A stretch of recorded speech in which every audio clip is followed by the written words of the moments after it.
Hey team, welcome back. So now that we have created our first component, I'm just going to clean this up a little bit. But now that we have done this, and that we know how to pass a component onto app.js, then the next thing that I want to show to you, which we're going to be using heavily, is actually having a component or a set of components within another component that gets rendered on app.js. Now, in the dashboard is a great example for this, because in the dashboard, we're going to display a list of projects, of all the projects that we have on our server. So in order to do this, we're going to, within components, we're going to add a new folder called project. And this is just so that we know that here we're putting everything that has to do with the project itself, with everything that has to do with the project object, right? So inside of here, we're going to create a new task, a new file called project item. So basically this is if you remember the demo, and actually why don't I just open that so you guys have better context of what I'm talking about, because I know that some of you are actually fairly new to React, and this way we're all looking at the same thing. It's always a good thing. All right, so I just gotta take me a second here to get that for you. Just a moment, and perfect. And I'm just gonna log in real quick. I just don't want to bore you with those details.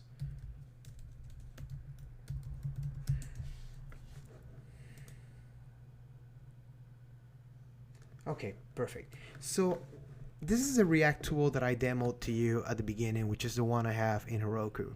So this is our dashboard component, which is what we created in the other one, right? Which is what we're looking at here.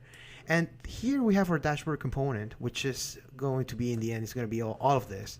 And within our dashboard component, we're going to have our project item component, which is this component right here. And just to show you why it is really important for you guys to have the React tools, is that here, as you can see, we can go inside of everything that has to do with our React app. And as you can see here, we can go as far as looking at some of those components that we have there. So we have the register, whatever. Then we have the connect. Let me just go deeper. And here we're on the dashboard component here, that and actually the route that renders it. And then we're connecting to our state. And don't worry, we're gonna explain that later on.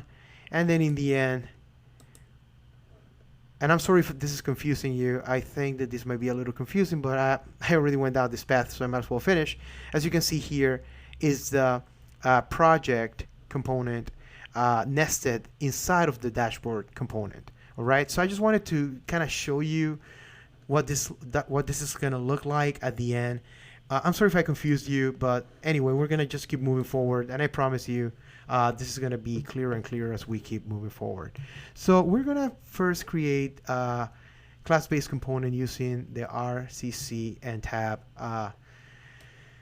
keyword combination here, and then I'm going to do the same refactor, just because this makes it so much easier later on when we start connecting our components to the application state. So now that we have this component, I am going to then just type a JSX expression here, and this is going to be a project item. All right. So now that we have the project item here, we don't necessarily have to bring this component to the app.js like we did with dashboard, because what happens is that we're actually displaying however project items we have inside of our dashboard. Okay, so here what we could do is perhaps we want to wrap this in parentheses.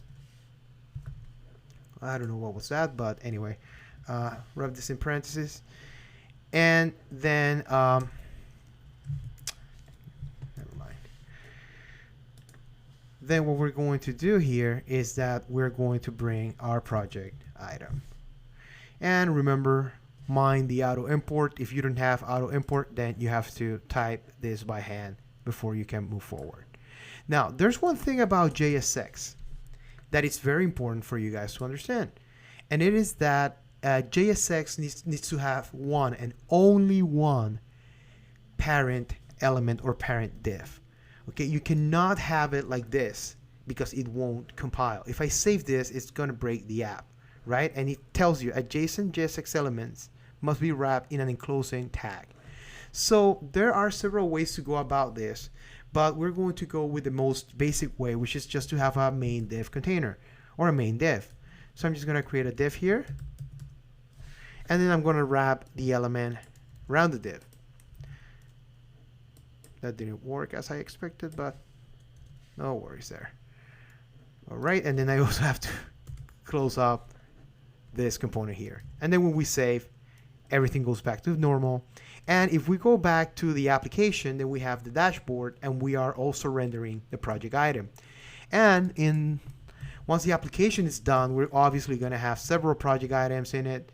Obviously, we're not going to put them manually like this, but I'm just trying to bring this basic topic home so you guys understand it and it's super clear to you, right?